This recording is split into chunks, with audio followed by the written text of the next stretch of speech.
Salam sejahtera semua. Izinkan saya memperkenalkan diri saya terlebih dahulu.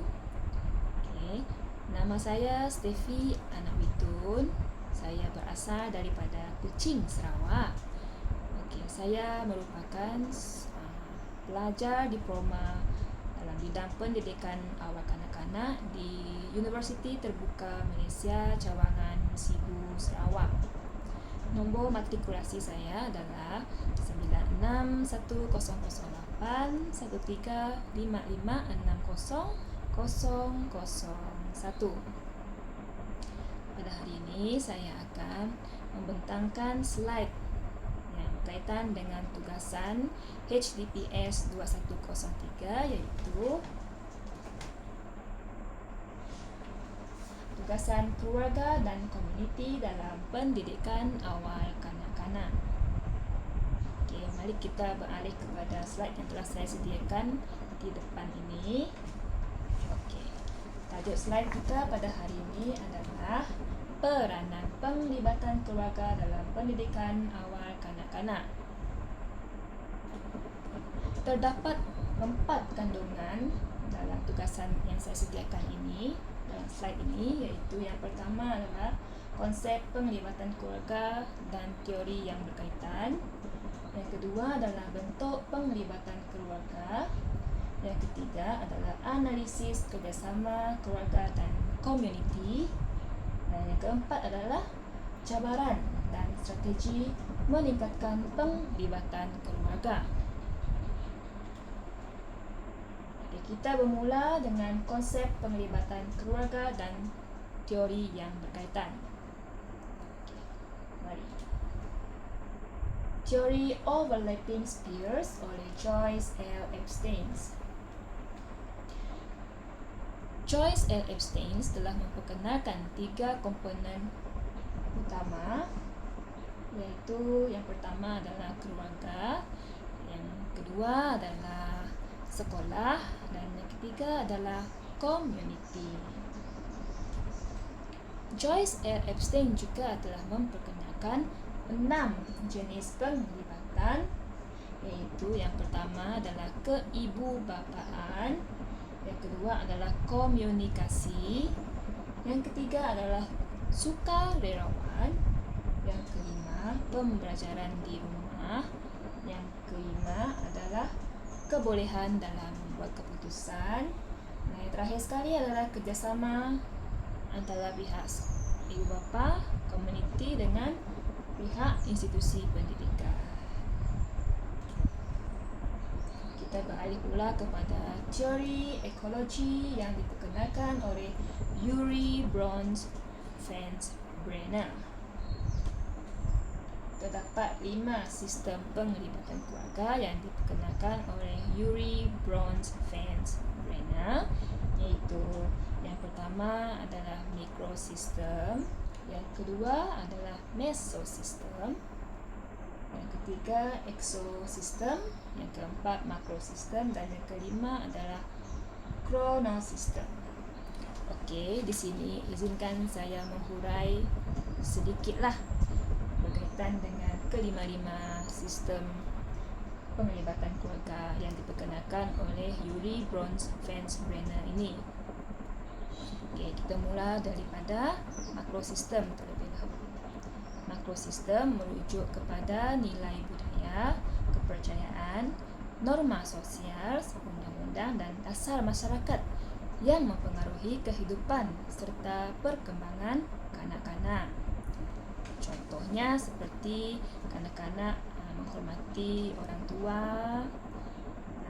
Dari segi undang-undang pula dan dasar masyarakat, kerajaan telah menubuhkan Akta Pendidikan pada tahun 1996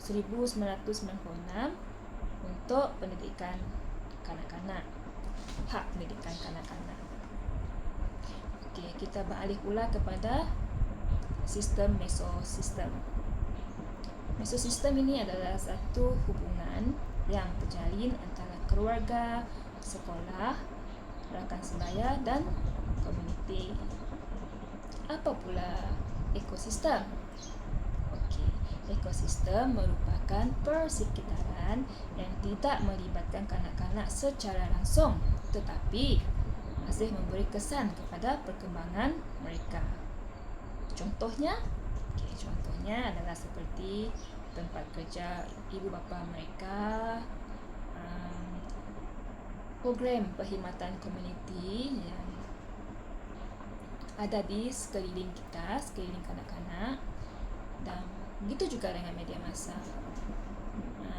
Ketiga-tiga contoh yang saya sebut ni mampu memberikan persekitaran secara tidak langsung tetapi memberi kesan kepada perkembangan mereka.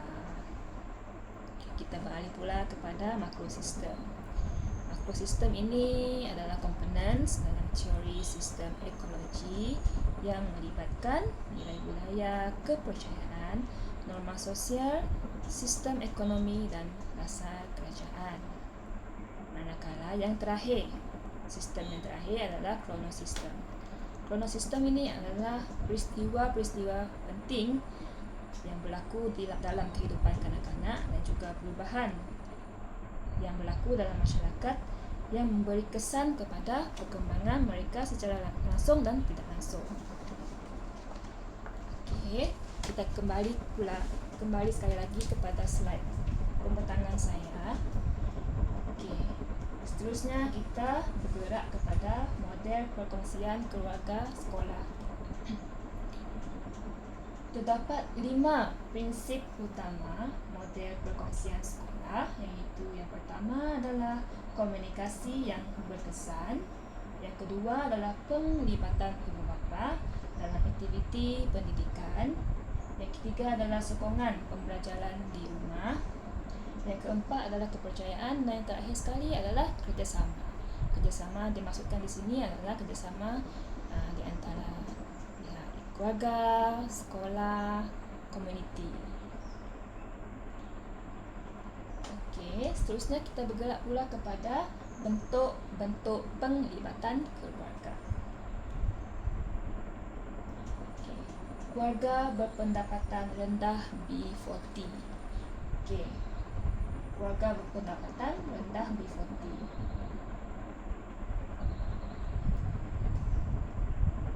Bentuk-bentuk penglibatan keluarga.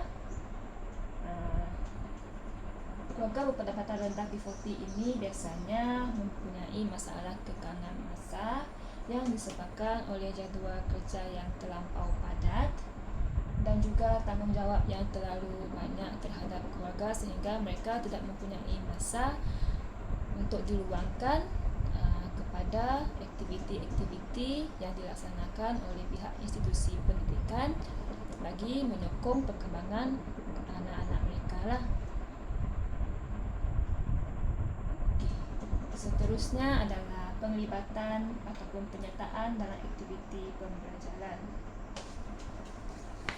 Ibu bapa ataupun keluarga sangat digalakkan untuk terlibat secara aktif dalam apa sahaja aktiviti yang diadakan ataupun dilaksanakan oleh pihak institusi pendidikan lah ataupun askar prasekolah lah.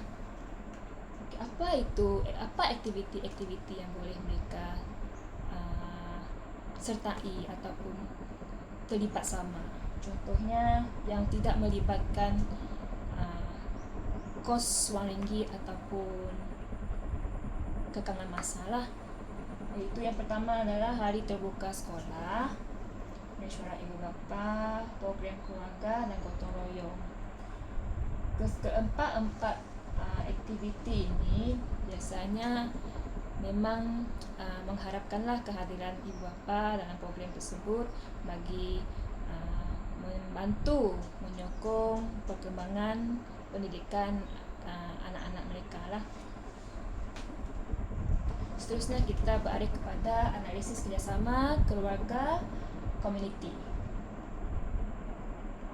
Okey, analisis kerjasama. Siapa yang bekerjasama dengan sekolah yang melibatkan keluarga dan komuniti? Siapa? Okey, yang pertama adalah klinik kesihatan. Di klinik kesihatan ibu bapa boleh melakukan pemeriksaan secara berkala lah kepada anak-anak mereka yang telah disediakan untuk mereka di klinik kesihatan tersebut, yang merangkumi perkhidmatan keselamatan, imunisasi, pemantauan tumbuh-besaran dan perkembangan kanak-kanak. Kesemua keempat pemeriksaan berkala ini memang telah dilakukan sejak daripada mereka lahir lagi. Semua ni memang ada disediakan. Jadi ibu bapa perlulah melakukan pemeriksaan secara berkala yang telah dijadualkan oleh staf-staf kesihatan lah, mengikut waktu, tarikh yang telah mereka tetapkan. Seterusnya, pihak yang bekerjasama dengan komuniti keluarga komuniti adalah pusat komuniti lah. Itu sudah semestinya, yang di mana pihak pusat komuniti bertindak sebagai tempat yang menyediakan pelbagai program sosial, pendidikan dan pembangunan masyarakat. Okey, cabaran. Kita beralih kepada cabaran. Apa cabaran untuk meningkatkan penglibatan keluarga dalam pendidikan awak kanak-kanak? Cabaran yang pertama iaitu kekangan masa. Seperti yang kita sebutkan tadi, ibu bapa mempunyai kekangan masa dikarenakan ataupun disebabkan oleh jadual kerja yang terlampau padat dan juga tanggungjawab keluarga yang terlampau banyak. Kita tak dapat nafikanlah, memang ibu bapa terpaksa keluar bekerja untuk memenuhi keperluan keluarga masing-masing. Jadi itulah di antara cabarannya adalah kekangan masa. Yang kedua adalah perbezaan budaya. Perbezaan budaya di sini terdiri daripada masyarakat yang berlaku di negara kita adalah masyarakat kita terdiri daripada masyarakat yang berbilang kaum dan latar belakang budaya dengan kefahaman yang berbeza dari segi nilai kepercayaan, bahasa dan cara berkomunikasi serta amalan budaya. Seterusnya kita beralih kepada strategi meningkatkan penglibatan keluarga. Apa strategi yang perlu dilaksanakan bagi meningkatkan pelibatan keluarga dalam pendidikan awak kanak-kanak? Pendekatan yang pertama adalah pendekatan mesra keluarga.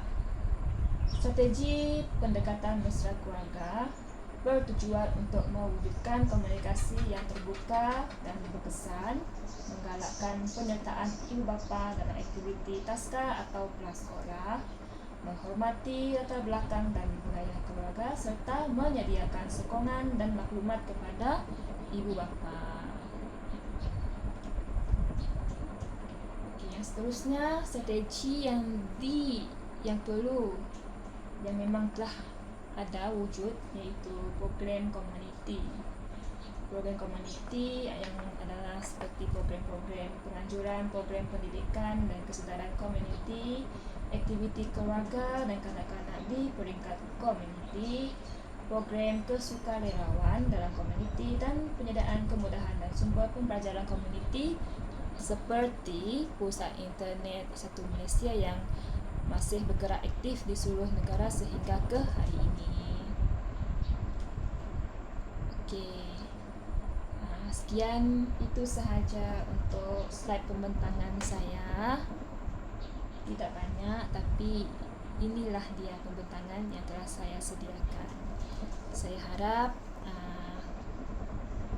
pembentangan slide saya ini jelas dan memuaskan hati dan dapat memberi info serba sedikit berkaitan dengan pendidikan berkaitan dengan penglibatan keluarga dalam pendidikan awak kanak-kanak. Okey, sekian saja daripada saya. Sekian, terima kasih dan jumpa lagi.